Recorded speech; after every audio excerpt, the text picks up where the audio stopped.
ವೀಕ್ಷಕರೇ, ನಿಮ್ಗೆ ಇದನ್ನ ಕೇಳಿದ್ರೆ ಸೋಜಿಗ ಅಂತ ಅನಿಸಬಹುದು. ಒಂದು ರೋಚಕ ಹಾಗೂ ಅಪರೂಪದ ಪ್ರಸಂಗವನ್ನ ಇವತ್ತು ನಿಮ್ಮ ಮುಂದೆ ಇಡ್ತಾ ಇದ್ದೀನಿ. ಪ್ರತಿಯೊಂದು ಕೂಡ ಒಂದು ನಿಶ್ಚಿತ ಕಾರಣಕ್ಕೆ ಸಂಭವಿಸುತ್ತೆ ಎಂಬ ಮಾತನ್ನ ನಿರೂಪಿಸಿದ ಪ್ರಸಂಗ ಇದು. ವೀಕ್ಷಕರದು 2015ರ ಏಪ್ರಿಲ್ ತಿಂಗಳಿನ ಒಂದು ಸಾಧಾರಣ ದಿನ. ಜೊಹಾನಾ ಮಾರ್ಖನ್ ಎಂಬ ಯುವತಿಯೊಬ್ಬಳು ತನ್ನ ಫೇಸ್ಬುಕ್ ಖಾತೆಯಿಂದ ಅಲ್ಲಿನ ಇಡಾಹೋದ ನಿವಾಸಿಯಾಗಿದ್ದ ಟೈರೋಲ್ ಹುಲ್ಫ್ ಎಂಬಾತನಿಗೆ ಒಂದು ಸ್ನೇಹ ವಿನಂತಿಯನ್ನ ಕಳುಹಿಸ್ತಾಳೆ. ಈ ಟೈರೋಲ್ ಫೇಸ್ಬುಕ್ ಬಳಕೆದಾರನಾಗಿದ್ರು ಕೂಡ ಹೊಸದಾಗಿ ಬಂದ ಸ್ನೇಹ ವಿನಂತಿಗಳನ್ನ ಹೆಚ್ಚಾಗಿ ಸ್ವೀಕರಿಸ್ತಾ ಇರಲಿಲ್ಲ. ಅದರಲ್ಲೂ ಕೂಡ ಹೊರ ದೇಶದಿಂದ ಬಂದ ವಿದೇಶಿಯರ ವಿನಂತಿಗಳನ್ನಂತೂ ಆತ ಗಮನವನ್ನೇ ಹರಿಸ್ತಾ ಇರಲಿಲ್ಲ. ಇತ್ತ ಜೊಹಾನಾ ಕೂಡ ವಿದೇಶದವಳೆ ಆಗಿದ್ರಿಂದ ಆಕೆಯಿಂದ ಬಂದ ಸ್ನೇಹ ವಿನಂತಿಯನ್ನ ಆತ ಒಂದು ಕ್ಷಣವೂ ಕೂಡ ಯೋಚಿಸದೆ ರಿಜೆಕ್ಟ್ ಮಾಡ್ತಾನೆ. ಆದ್ರೆ ಆತನಿಂದ ರಿಜೆಕ್ಷನ್ಗೆ ಒಳಗಾಗಿದ್ರು ಕೂಡ ಜೊಹಾನಾ ಮತ್ತೊಂದು ಖಾತೆಯನ್ನು ತೆರೆದು ಅದರಲ್ಲಿ ಆತನ ಪ್ರೊಫೈಲ್ ಅನ್ನ ಹುಡುಕಿ ಮತ್ತೊಮ್ಮೆ ಸ್ನೇಹ ವಿನಂತಿಯನ್ನು ಕಳಿಸುವಲ್ಲಿ ಯಶಸ್ವಿ ಆಗ್ತಾಳೆ.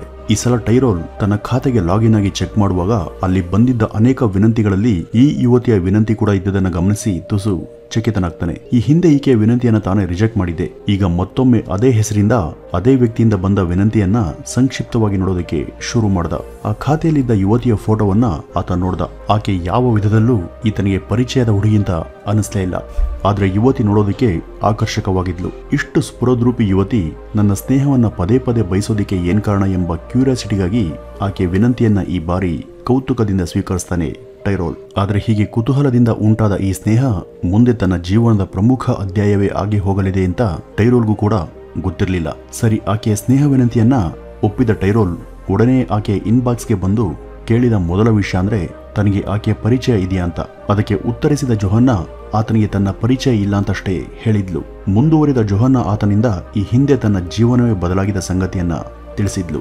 ಈ ಒಗಟಿನಂತಹ ಮಾತು ಟೈರೋಲ್ನನ್ನ ಗೊಂದಲಕ್ಕೆ ಈಡ್ಮಾಡ್ತು.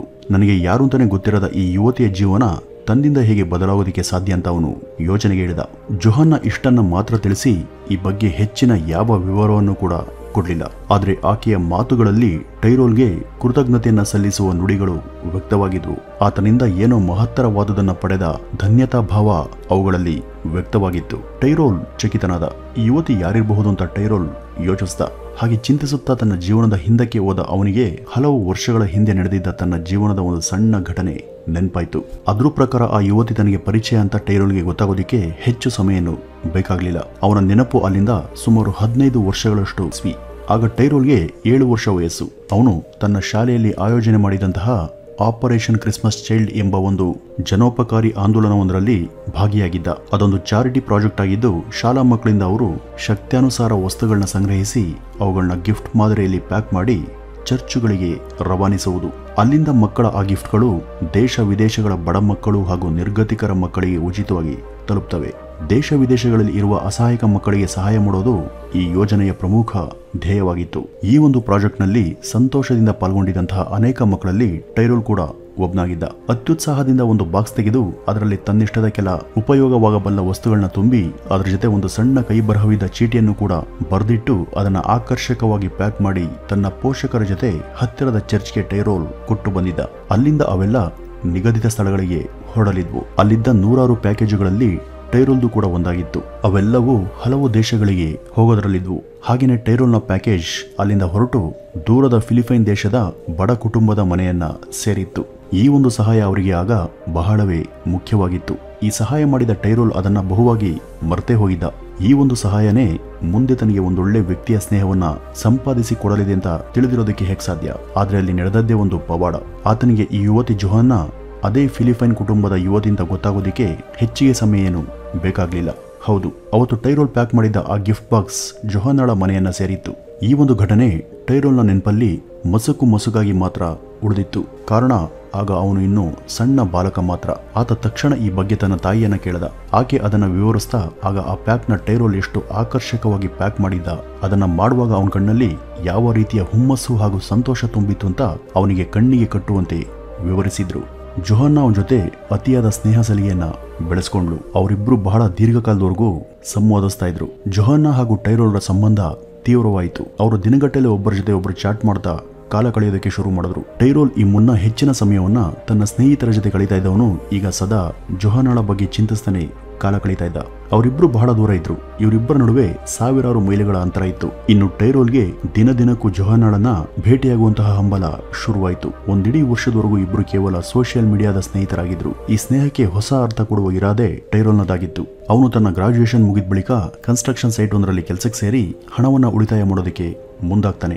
ಈ ಹಣದ ಸಹಾಯದಿಂದ ಫಿಲಿಪೈನ್ನ ಮನುಲಾ ಎಂಬಲ್ಲಿದ್ದ ತನ್ನ ದೂರದ ಗೆಳತಿಯನ್ನ ಕಾಣೋದು ಅವನ ಉದ್ದೇಶ ಆಗಿತ್ತು. ತನ್ನ ಪ್ರೇಮದ ಪುತ್ಥಳಿಯನ್ನೇ ಮನಸ್ಸಿನ ತುಂಬ ಕೂರಿಸಿಕೊಂಡಿದ್ದಂತಹ ಟೈರೋಲ್ ಕಡೆಗೂ ಫಿಲಿಪೈನ್ನ ನಿಲ್ದಾಣದಲ್ಲಿ ಇಳಿದೇ ಬಿಟ್ಟ. ಆಕೆ ಕೊಟ್ಟಿದ್ದ ತನ್ನ ವಿಳಾಸದ ಕಡೆಗೆ ಹೊರಟ. ಅತ್ತ ಜೊಹನ್ನಾ ಕೂಡ ಆತನ ಬರುವಿಕೆಗಾಗಿ ಕಾತರದಿಂದ ಕಾದಿದ್ಲು. ಆಕೆಯನ್ನು ನೋಡಿದವನೇ ಟೈರೋಲ್ನ ಹೃದಯಾಂತರಾಳದಲ್ಲಿ ಆವೇಗದ ಸ್ಫೋಟ ಸಂಭವಿಸಿತ್ತು. ಅವನನ್ನ ಕಂಡ ಜೊಹನ್ನಾ ನಗುತ್ತಲೇ ಸ್ವಾಗತವನ್ನ ಕೋರಿದ್ಲು.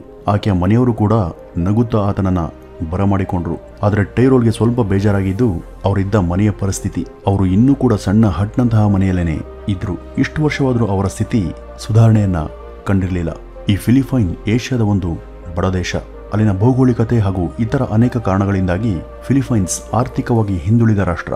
ಅಲ್ಲಿ 10% ಜನಸಂಖ್ಯೆಯನ್ನು ಹೊರತುಪಡಿಸಿದ್ರೆ ಉಳಿದ ಎಲ್ಲರೂ ಕೂಡ ಮಧ್ಯಮ ಹಾಗೂ ಬಡವರ್ಗದವರೇ. ಅಂಥವರಲ್ಲಿ ಈ ಜೊಹನ್ನಾಳ ಮನೆ ಕೂಡ ಒಂದು. ಆದ್ರೆ ಅಲ್ಲಿ ಹಣಕ್ಕೆ ಬಡತನವಿದ್ದೇ ಹೊರತು ಪ್ರೀತಿಗೆ ಸತ್ಕಾರಕ್ಕೆ ಬರ ಇರಲಿಲ್ಲ. ಜೊಹನ್ನಾಳ ಮನೆಯವರು ಟೈರೋಲ್ನನ್ನ ಅತ್ಯಂತ ಆದರದಿಂದ ನೋಡ್ಕೊಂಡ್ರು. ಟೈರೋಲ್ಗೆ ತಾನು ಕೊಟ್ಟಿದ್ದಂತಹ ಗಿಫ್ಟ್ ಬಗ್ಗೆ ಬಹಳ ಕುತೂಹಲ ಇತ್ತು.